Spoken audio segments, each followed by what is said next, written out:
എന്താടി നല്ലപ്പം കാണുന്ന പോലെ നോക്കുന്നത്? ഒന്നുമില്ലേ, ഈ തിന്നുന്നതും കുടിക്കുന്നൊക്കെ വേർത്ത് പോവാൻ നിന്റെ തടി കുറെ നയിക്കണല്ലോ എന്ന് ആലോചിച്ചതാ.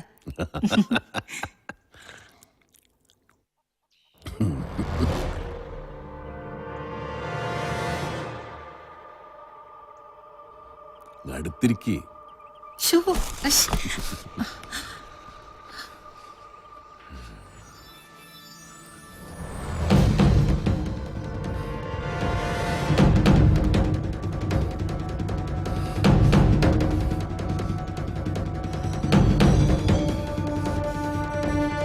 ആചാര്യൻ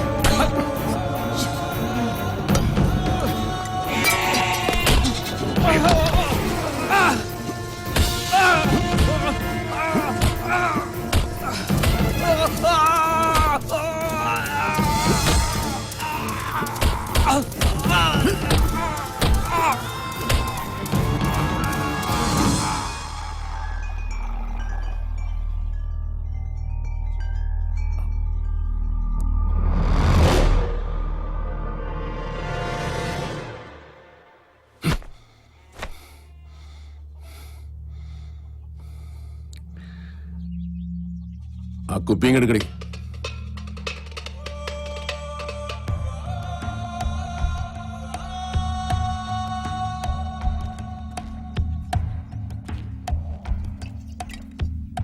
കരിങ്കണ്ണി വീണ കഞ്ഞി കുടിച്ചിട്ട് ചത്തുവെന്ന് പറഞ്ഞേക്ക് ഇടവലത്തുള്ളവരോട്.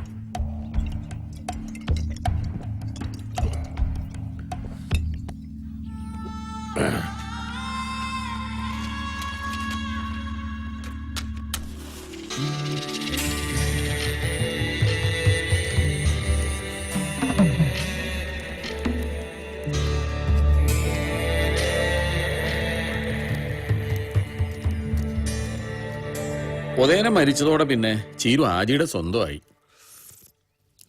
ആജിക്ക് റാക്ക് കാച്ചാനും പായ വിരിക്കാനും ആയി ഓള ജന്മം. ആജിക്ക് ഓളെ മടുക്കുന്ന വരെ അത് തുടർന്നു. പിന്നീട് അവർ ഒരു വില്ലേജ് പ്രോസ്റ്റിറ്റ്യൂട്ട് തന്നെയായി അല്ലേ? ആജിയാരുടെ വരവ് അവസാനിച്ചപ്പോ പിന്നെ മറ്റു പറ്റുകാർ വന്നു തുടങ്ങി. അതോടെ നിങ്ങൾ പറഞ്ഞ പോലെ അതോളുടെ തൊഴിലായി. ഈ പൊക്കൻ എന്ന് പറയുന്ന പൊട്ടന് എങ്ങനെ കല്യാണം കഴിച്ചു കൊടുത്തു മാണിക്യത്തിനെ അവരുടെ വീട്ടുകാര്? വേലായുധൻ. ഈ കല്യാണാലോചനയായിട്ട് മാണിക്യത്തിന്റെ വീട്ടിൽ ചെല്ലുന്ന വേലായുധനാ. ഓൻ ആ വീടുമായിട്ട് നല്ല അടുപ്പുണ്ടായിരുന്നു. അതിന്റെ പിന്നിലും ആചാരാ. പണ്ട് പുഴക്കര വെച്ച് ചീരൂനെ കണ്ടതുപോലെ ഒരു ദിവസം ആവളച്ചിറക്കര വെച്ച് ആചാരി മാണിക്യത്തെ കാണുന്നു. അന്ന് പോലെ ആ പാവത്തിന്റെ ജാതകം മാറിയത്.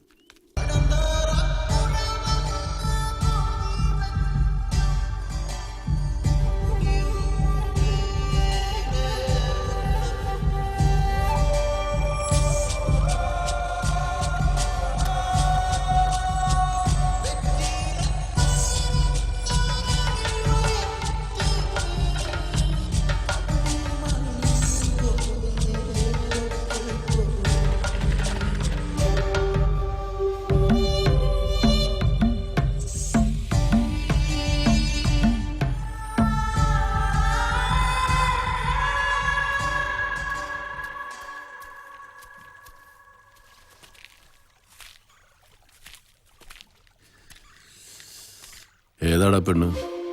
കേളപ്പേട്ടന്റെ മോളെ വിളി. ഏത് കേളപ്പൻ? ഇങ്ങനെ തെങ്ങേറ്റം പഠിപ്പിച്ച് കേളപ്പേട്ടനാ. പറഞ്ഞു വരുമ്പോ എന്റെ അപ്പൻ അയച്ചു വരും. മൂപ്പര മോള. അതിനൊരു ചെക്കനെ നോക്കണമെന്ന് കേളപ്പേട്ടൻ പറഞ്ഞു തുടങ്ങിയിട്ട് കുറച്ചായി. പാലേരിയിൽ ചിലരോടൊക്കെ ഞാൻ പറഞ്ഞു വെച്ചിട്ടുണ്ട്. നല്ല വർക്കത്തുള്ള പെണ്ണ്. നനഞ്ഞു നിൽക്കുന്ന പെണ്ണിന് ചേല് കൂടും. അപ്പോ ഓക്കൊരു ചെക്കനെ വേണം. ആ ജന്തു പറയടോ. അതാരാ വിളി? ചീരുവിന്റെ പൊട്ടൻ. അത് ചീരുവിനെ കൊണ്ട് ഇനി കാര്യമൊന്നുമില്ല. എന്താ വില ഏതാ തിരിഞ്ഞിനെനക്ക്? തിരിഞ്ഞിക്കോളി.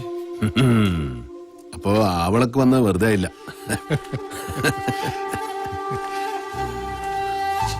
വേലായുധൻ ചീരുവിന്റെ വീട്ടിലെത്തി മോൻ ഒരു പെണ്ണിനെ കണ്ടിട്ടുണ്ട് എന്ന് പറഞ്ഞു. നാട്ടുമ്പുറത്തെ ചില ന്യായങ്ങളുണ്ടല്ലോ. കാശിന് കൊള്ളാത്ത വങ്കന്മാരെ കെട്ടിച്ചു കൊടുത്താൽ നേരെയാവുന്നു.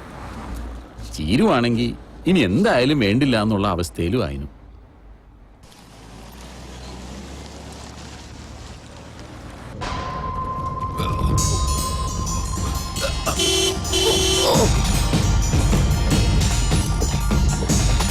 ആരാത്? നിക്കാനാ പറഞ്ഞു. അയാള് പോയിക്കോട്ടെ സാറേ, അതാ കുമാരനാ, ആയടുത്ത് കുമാരൻ. അതാരാ? അയാളെന്തിനാ ഓടിയത്? കള്ളനാണ്. ഹേയ്, കുമാരൻ പ്രാന്തൻ കുമാരനാ. എല്ലാ വീട്ടിലും കയറി ചെല്ലും, കുറച്ചു നേരം പാത്തും പതുങ്ങിയൊക്കെ അവിടെ നിന്നിട്ട് പോവും. നിലത്ത് വീണ് കിടക്കുന്ന ഒരു തേങ്ങ പോലും കക്കൂല, പാവം. പ്രഭാരാ, നീ എവിടെയായിനടോ? ഞാൻ അടുക്കളയിലായിരുന്നു. മാണിക്യത്തിന്റെ കല്യാണം കഴിഞ്ഞിട്ട് എന്തായിരുന്നു ഹാജിയുടെ ഇമ്മീഡിയറ്റ് മൂവ്? അന്ന് സന്ധ്യക്ക് തന്നെ ഹാജി മീത്തലച്ചാലിന്റെ വീട്ടിലേക്ക് ചെന്നുന്നാ, കൂടെ വേലായുധനും.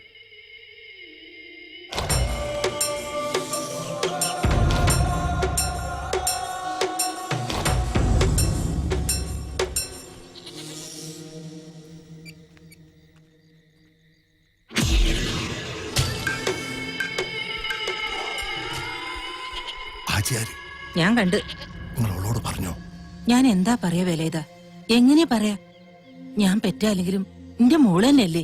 നിങ്ങൾ ന്യായം പറയില്ലേ? ആചാര്യ കണ്ട പൈസയൊക്കെ ചെലവാക്കിയത് എന്തിനാ നിങ്ങൾക്ക് അറിഞ്ഞൂടെ? നഞ്ഞി എന്നെ അങ്ങോട്ട് പോയി പറ. ശരു, നീ കണ്ടത്തിലേക്ക് പോയിക്കോ. പറയേണ്ടതൊക്കെ ഞാൻ പറഞ്ഞോളാം.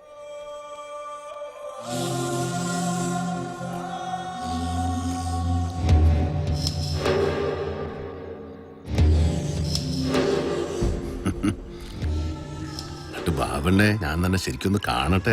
വേണ്ട, പേടിയുണ്ടോ? എനിക്ക് പേടിയാ. എന്തിന്? ഞാൻ തന്നെ കടിച്ചിട്ട് എന്താ